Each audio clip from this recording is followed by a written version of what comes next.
The text came at 3 a.m. Sarah, I messed up. Really bad. Need to talk ASAP. I stared at my phone, already knowing what my brother had done. The crypto market had crashed overnight, wiping out billions in digital assets. And knowing Mike, he hadn't just lost his own money, he'd lost our parents' entire retirement fund. My name is Sarah Anderson, and at 32, I was about to deal with the fallout of my younger brother's biggest mistake yet. The next morning, Mike showed up at my apartment looking like he hadn't slept in days. His usually perfectly styled hair was a mess, and his designer clothes were wrinkled, a far cry from the cocky crypto millionaire he proclaimed himself to be at Thanksgiving. How bad? I asked, letting him in. He collapsed onto my couch, running his hands through his hair. Everything. The whole investment, gone. $2.4 million, just vanished. I sat down slowly, the magnitude of what he'd done sinking in. Mom and Dad's entire retirement fund. He nodded miserably. The market crashed. The exchange went bankrupt. But there's still a chance, if we can access the private wallet where I transferred some of the coins. Some? I interrupted. How much? About half. But I lost the recovery phrase, and without it, he trailed off, looking at me hopefully. You're good with this tech stuff, right? Maybe you could help me figure out how to get it back. I almost laughed. Mike had always dismissed my work in cybersecurity as boring tech stuff, preferring to trust cryptocurrency influencers and get-rich-quick schemes. Now he wanted my help. Let me get this straight, I said, keeping my voice level. You took our parents' retirement savings, money they spent 40 years building, and put it into crypto without their knowledge. I was trying to help them, he protested. Their traditional investments were too slow. Crypto was supposed to multiply their money. I stood up and walked to my kitchen, needing a moment to control my anger. Through the window, I could see the small cafe where Mom and Dad used to take us for Sunday brunch. They'd worked their whole lives to build that retirement fund. Dad as a high school teacher, Mom as a nurse. 40 years of careful saving, gone because my brother thought he knew better. They don't know yet, do they? I asked, though I already knew the answer. Mike shook his head. I was waiting for the market to recover. It always recovers, right? Not this time, I said, turning back to face him. The exchange you used is bankrupt, Mike. It's over. He jumped up, pacing my small living room. But the private wallet? If we can just recover those coins. I watched him, an idea forming in my mind. 2 weeks ago, when I first suspected Mike was in over his head, I'd done some digging. I found his wallet addresses, traced his transactions, and yes, I found the recovery phrase he thought he'd lost. But Mike didn't need to know that. Not yet. What exactly did you do with the recovery phrase? I asked. I wrote it down. I know I did. It was on a piece of paper in my apartment, but I can't find it anywhere.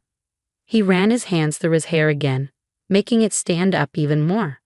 Sarah, please, you have to help me fix this. I thought about our parents, how Dad had put off retiring for 5 extra years to build their nest egg, how Mom still picked up extra shifts at the hospital even though her arthritis made it painful to stand for long periods. Okay, I said finally. I'll help, but we do this my way. Mike's face lit up. Really? You can recover the wallet? Maybe. But first, you need to tell Mom and Dad the truth. His expression fell. I can't? It'll kill them. They need to know, Mike, and it needs to come from you. He sank back onto the couch, looking smaller somehow. Will you come with me? I nodded, already planning the next steps in my head. We'll go tonight, but remember, this is just the beginning. If you want my help recovering those coins, you're going to have to do exactly what I say. That evening, we drove to our parents' house in silence. The modest 2-story home where we'd grown up looked exactly the same. Mom's flower garden blooming despite the early spring chill, Dad's old Volvo in the driveway. Mike's hands were shaking as we walked up to the door. I could have told him then that I had the recovery phrase, that half their money might still be recoverable. But he needed to face this moment, needed to see exactly what his reckless actions had done to the people who trusted him. Mom answered the door, her face lighting up when she saw us. What a surprise. Come in, come in. I just made coffee. Dad was in his usual spot in the living room, grading papers at his desk. Even after retiring, he still substituted at the high school a few days a week, To stay sharp, he said, though we knew it was also to help build their savings. Their savings. The thought made my stomach turn. Mom, Dad. Mike started, his voice cracking. I need to tell you something. They sat together on the couch, concern growing on their faces as Mike struggled to find the words. Finally, I stepped in. Mike made some investment decisions, I said gently, with your retirement fund. Mom's hand flew to her mouth. What do you mean? Mike couldn't meet their eyes as he explained. How he convinced their financial advisor to transfer the money, how he'd invested it all in cryptocurrency, how it had seemed like a sure thing until it wasn't. The silence that followed his confession was deafening. All of it? Dad finally asked, his voice barely a whisper. Everything we saved. Mike nodded, tears streaming down his face. I'm so sorry. I thought I could make it grow faster, give you the retirement you deserved. Mom's face had gone pale. But how will we? She couldn't finish the sentence. I watched as the reality of what Mike had done sank in. All their plans. The small condo in Florida they'd been looking at, the trip to Europe they'd been saving for, the comfortable retirement they'd worked so hard to build, gone because my brother thought he knew better than 40 years of careful planning. There might be a way to recover some of it, I said carefully. About half the money was transferred to a private wallet. If we can access that wallet, those funds might still be there. Hope flickered across their faces, but I could see the trust was already broken. Mike had always been their golden child, the charming son who could talk his way out of anything. But not this time. I trusted you, Dad said, his voice heavy with disappointment. We trusted you. Mike broke down completely then, sobbing like I hadn't seen since we were kids. I'll fix this, he promised between tears. I'll work 3 jobs if I have to. I'll pay back every penny. But we all knew that was impossible. Even if he worked for the next 20 years, he couldn't replace what they'd lost. As we drove back to my place later that night, Mike was quiet, the weight of what he'd done finally sinking in. What do we do now? He asked as I parked outside my building. I thought about the recovery phrase stored safely in my encrypted files, about the plan I'd been forming since I first discovered what he'd done. Now, I said, you learn what it means to be responsible for your actions. If you want my help recovering those coins, you're going to have to earn it. How? First, you're going to sell your fancy car, your designer clothes, everything you bought with Mom and Dad's money. Every penny goes to them. He nodded quickly. Of course, anything. Second, you're going to move back home and help them. Dad shouldn't be working at his age, and Mom's arthritis is getting worse. They need support, not someone gambling with their future. Okay, he agreed, though I could see him struggling with the idea of giving up his downtown apartment and luxury lifestyle. And third, I continued, you're going to learn exactly how cryptocurrency works, not from influencers and Reddit posts, but from actual experts. I've arranged for you to take some courses at the Tech Institute where I teach part-time. He looked at me in surprise. You teach 2 nights a week, cybersecurity and blockchain technology. Maybe if you paid attention to what I do for a living instead of dismissing it as boring tech stuff, you wouldn't be in this mess. The jab hit home. Mike slumped in his seat, all his usual bravado gone. How long will it take? To recover the wallet? I smiled slightly. That depends on you. Show me you're serious about making things right, and we'll talk about the recovery phrase. As he got out of my car, I could see him processing everything, the magnitude of what he'd lost, the long road ahead to even begin making amends. Good. He needed to feel this to understand that actions have consequences, because what he didn't know was that this was just the beginning of his lesson.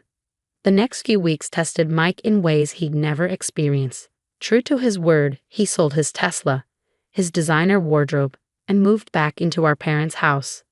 His downtown apartment went on the market, though the real estate agent warned it might take months to find a buyer in the current market. I watched from a distance as he struggled to adjust to his new reality.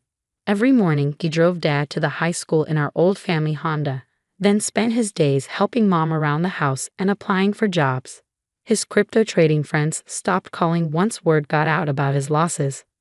Meanwhile, I kept the recovery phrase safely encrypted, waiting to see if Mike's transformation was genuine or just another act.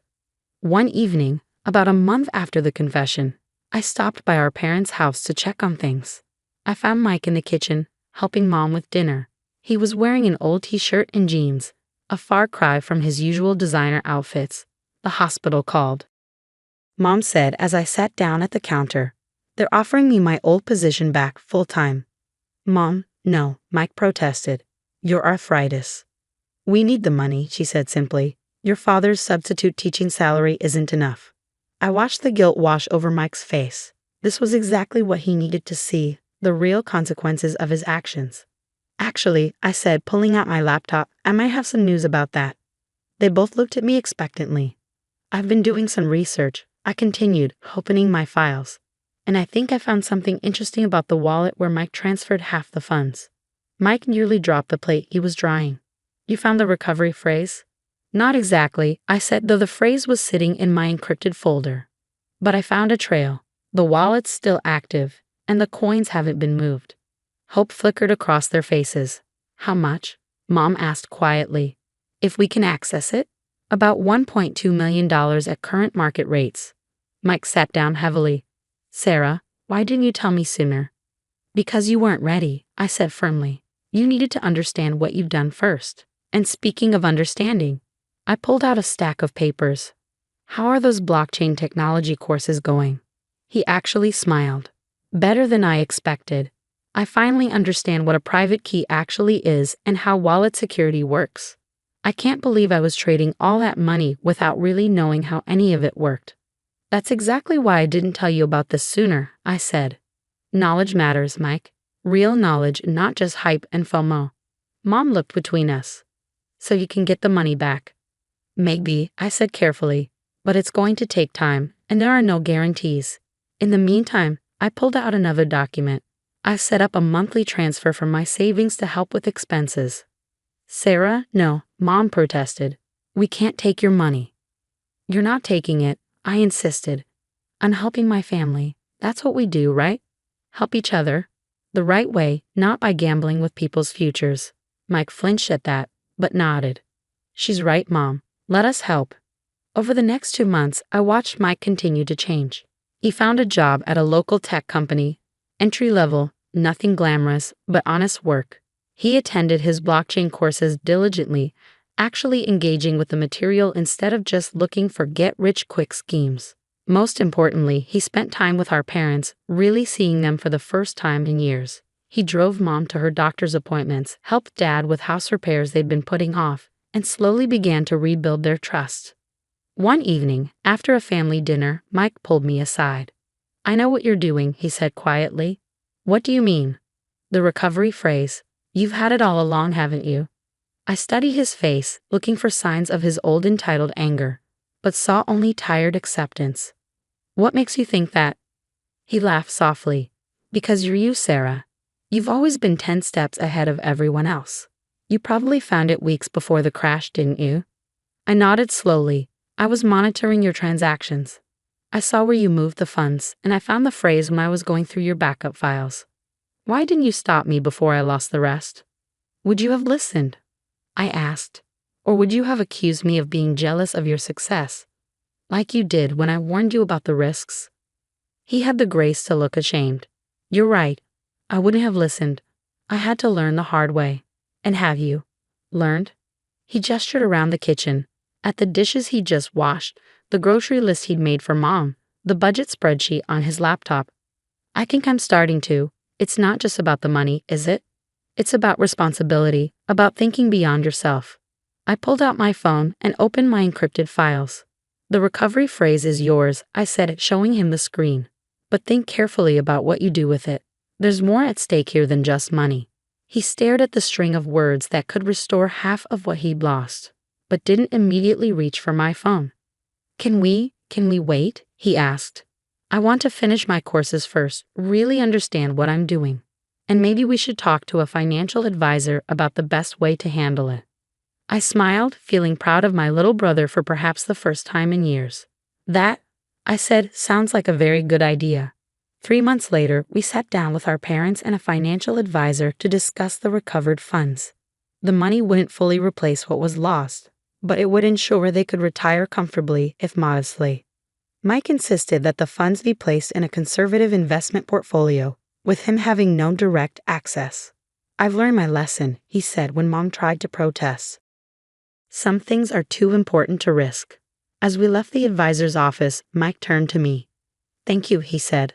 Not just for saving the money, but for teaching me what it really means to take care of family.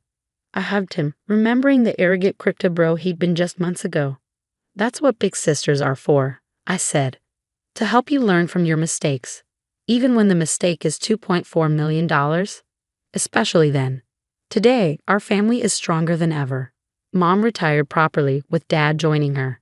They never did buy that condo in Florida, but they seem content with their modest lifestyle and weekly family dinners. Mike continues to work at the tech company where he's been promoted twice. He's paying back what he can to our parents, though they insist it's unnecessary. More importantly, he's found purpose in helping others avoid the mistakes he made, volunteering to teach financial literacy at the local community center. As for me, I keep the story of the recovery phrase as a reminder that sometimes the best way to help someone isn't to save them from their mistakes, but to help them learn from them. Last week, Mike brought his new girlfriend to family dinner. When she mentioned being interested in cryptocurrency, I watched him launch into a careful explanation of blockchain technology, investment risks, and the importance of doing thorough research. The most expensive lesson I ever learned, he told her, was that there are no shortcuts to building something worthwhile. Mom squeezed my hand under the table, and I knew she was thinking the same thing I was. Sometimes losing everything is the only way to find what really matters. The recovery phrase still sits in my encrypted files, a reminder of both how much we almost lost and how much we gained. But these days, its value isn't measured in cryptocurrency or dollars. It's measured in the lessons learned, the trust rebuilt, and the family bonds strengthened through crisis. As I watched Mike help Dad with the dishes later that evening, discussing responsible investment strategies and the importance of diversification, I couldn't help but smile. Sometimes the best returns don't come from the market, they come from learning who you really are and what truly matters.